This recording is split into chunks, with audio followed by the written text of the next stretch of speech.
that can be crazy, loud, overwhelming, and often painful. Our church, this group, wants you to know that we are glad that you are here, right now. This is what we've all been waiting for. Get ready, because we start in 5, 4, 3, 2, 1.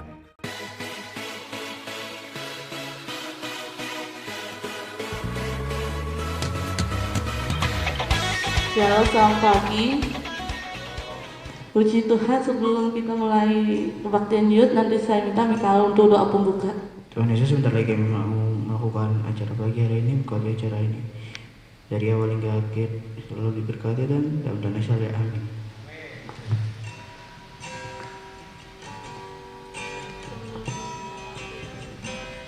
Sebelum mendengarkan firman, kita menyanyikan satu pujian, Ku Mau Cinta Yesus. Ku mau cinta Yesus selamanya. Ku mau cinta Yesus selamanya. Meskipun badai silih berganti dalam hidupku, ku tetap cinta Yesus selamanya. Sekali lagi katakan, ku mau cinta Yesus selamanya. Ku mau cinta Yesus selamanya. Meskipun badai silih berganti dalam hidupku, ku tetap cinta Yesus selamanya. Ya Bapa, ya Bapa, ini aku anakmu, layakkanlah seluruh hidupku. Ya Bapa, ini aku anakmu, pakailah sesuai dengan rencanamu. Sekali lagi katakan, ku mau. Oh, ku mau cinta Yesus selamanya. Meskipun badai silih berganti dalam hidupku, ku tetap cinta Yesus selamanya. Ya Aba, ya Aba, Bapa, ini aku anakmu, layakkanlah seluruh hidupku. Ya Aba, Bapa, ini aku anakmu, pakailah sesuai dengan rencanamu. Ya Aba, Bapa,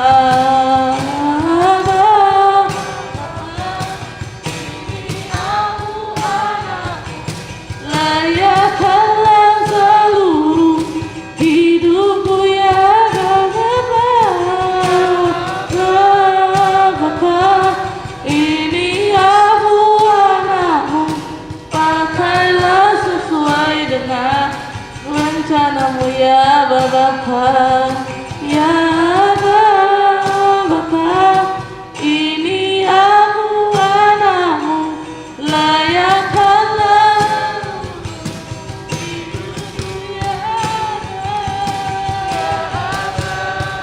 Bapa, ini aku anakmu, pakailah sesuai dengan rencanamu. Pakailah sesuai dengan rencanamu. Pakailah sesuai dengan rencanamu. Oh,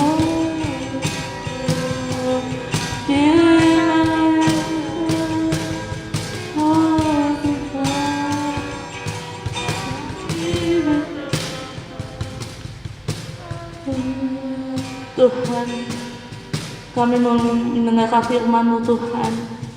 Berilah kami kekuatan buat kami setiap hidup kami Tuhan. Tuhan, pakai hamba-Mu ini Tuhan untuk mendengarkan firman, mendengarkan kebenaran firman-Mu Tuhan.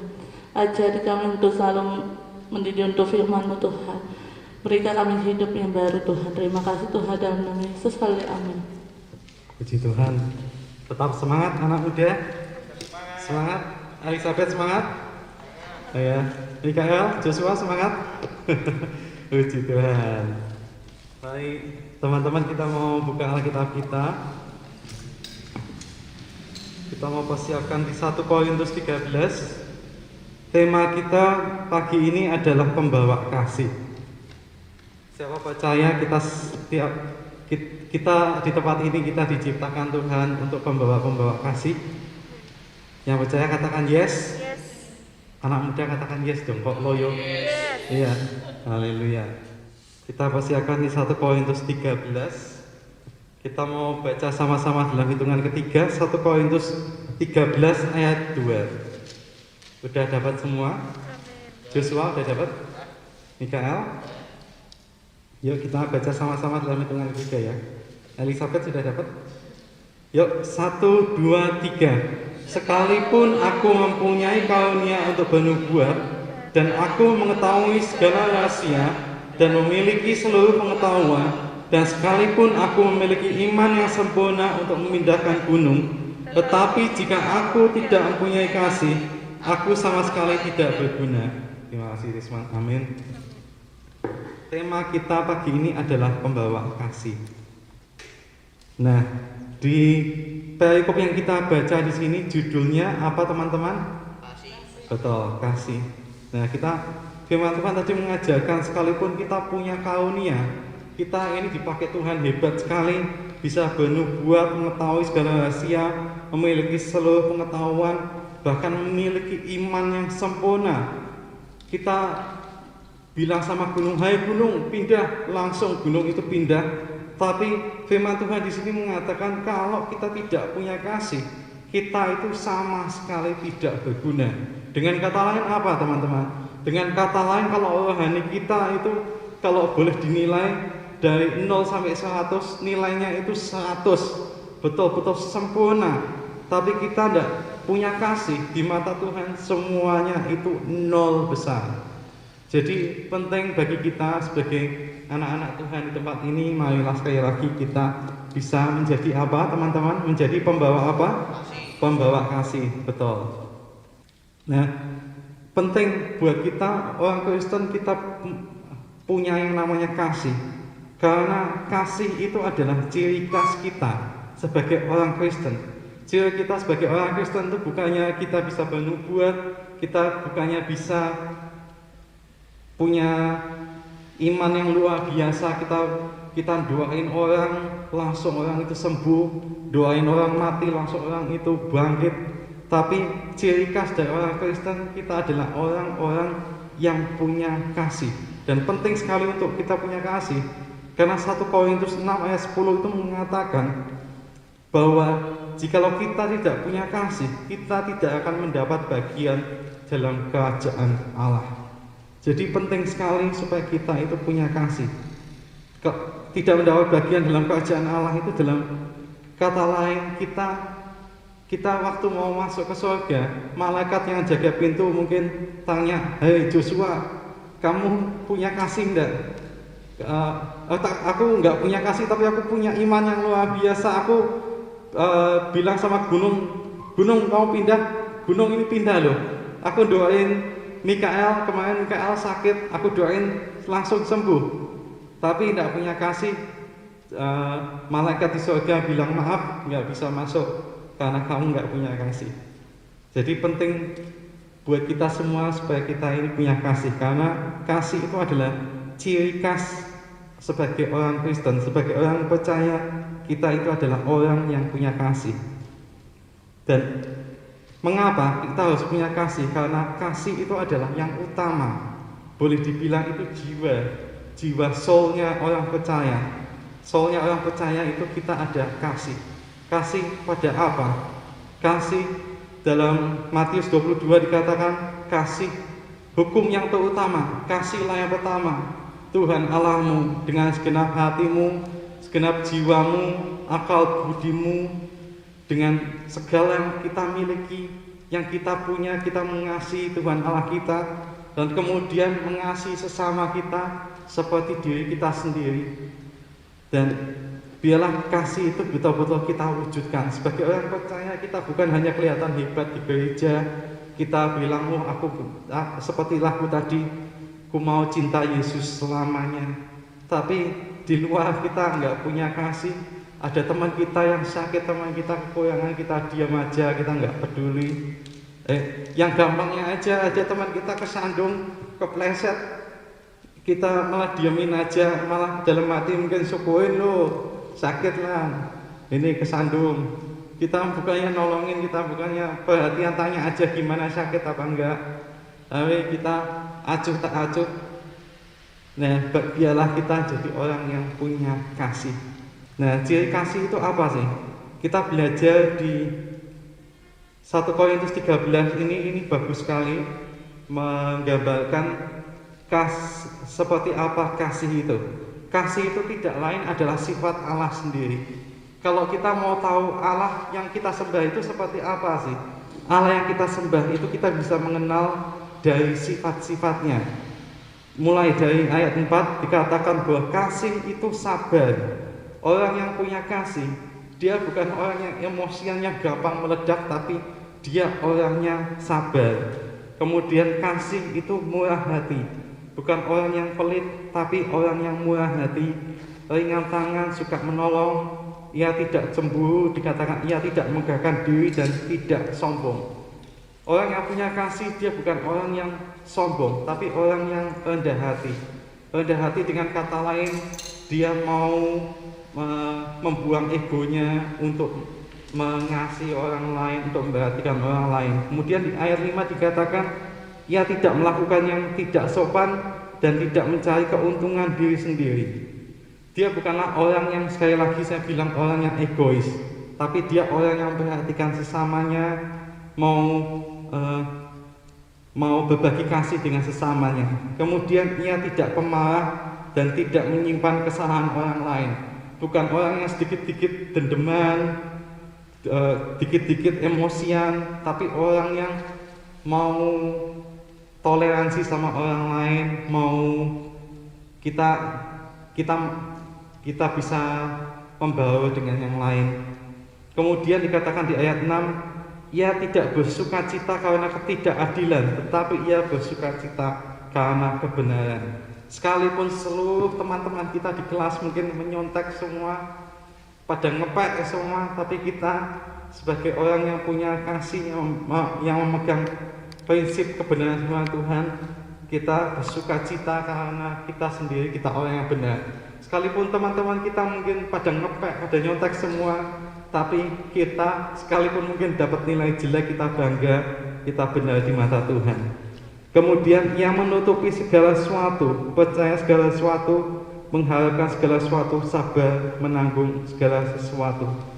Kemudian dikatakan kasih tidak berkesudahan, nubuat akan berakhir, bahasa roh akan berhenti, pengetahuan akan lenyap. Dan dikatakan kasih itu tidak berkesudahan. Dengan kata lain, kita mengasihi bukan hanya untuk temporer, hanya untuk sementara, hanya untuk lip service, pokoknya kita kelihatan rohani aja, tapi namanya kasih itu hari ini kita mengasihi, besok kita juga mengasihi, minggu depan kita mengasihi, tahun depan sampai kita dipanggil pulang sama Tuhan, kita tetap menjadi orang yang punya kasih. Dan di ayat penutup, mari kita baca sekali lagi di 1 Korintus 13 ayat 13. Yuk kita baca sekali lagi, kita buka Alkitab kita, 1 Korintus 13 ayat 13.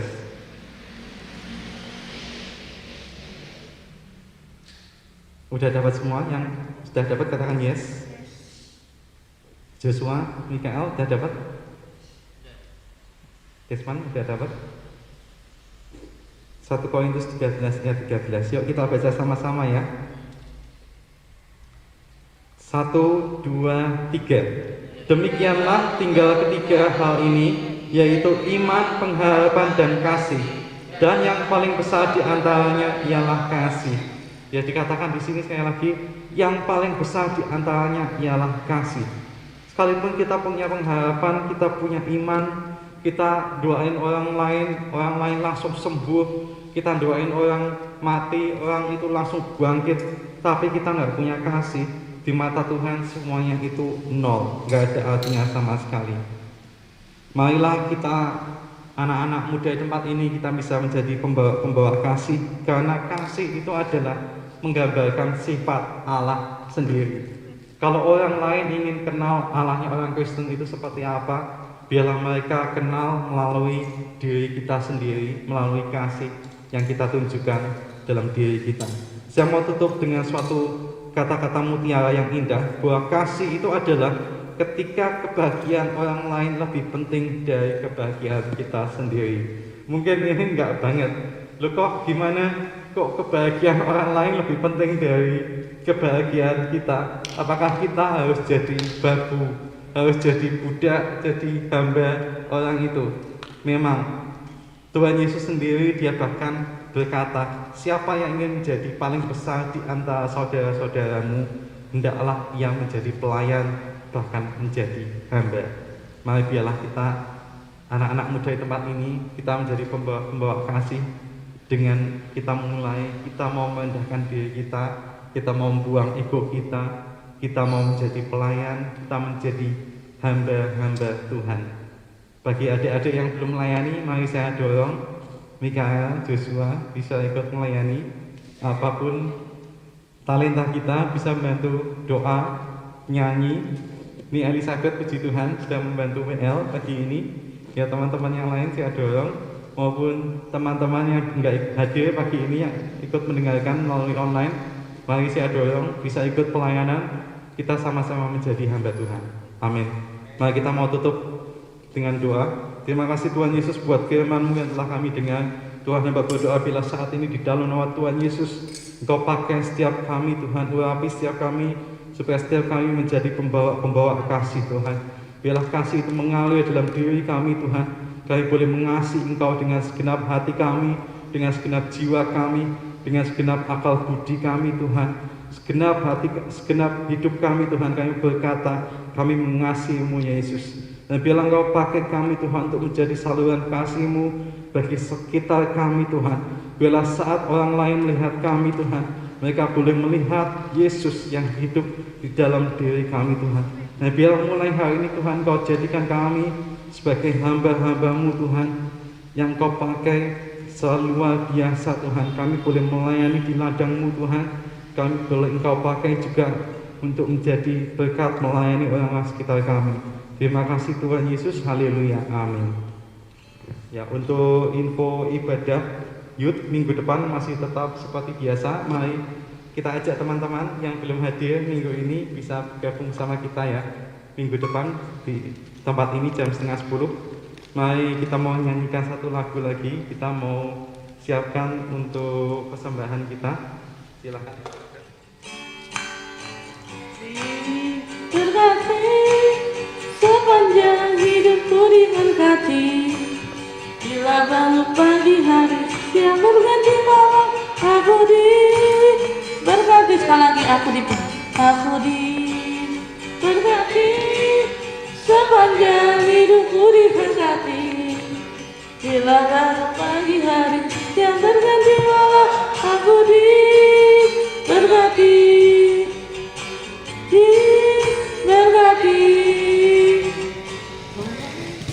Kita akan menutup persekutuan kita pagi hari ini.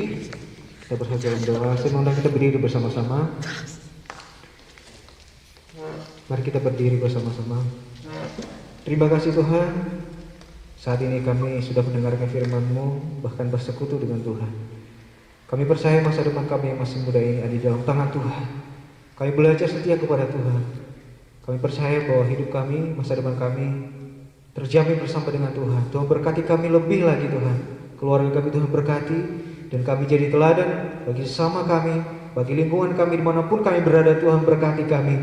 dan kami menjadi pembawa-pembawa berita yang luar biasa untuk membawa jiwa-jiwa datang kepada Tuhan.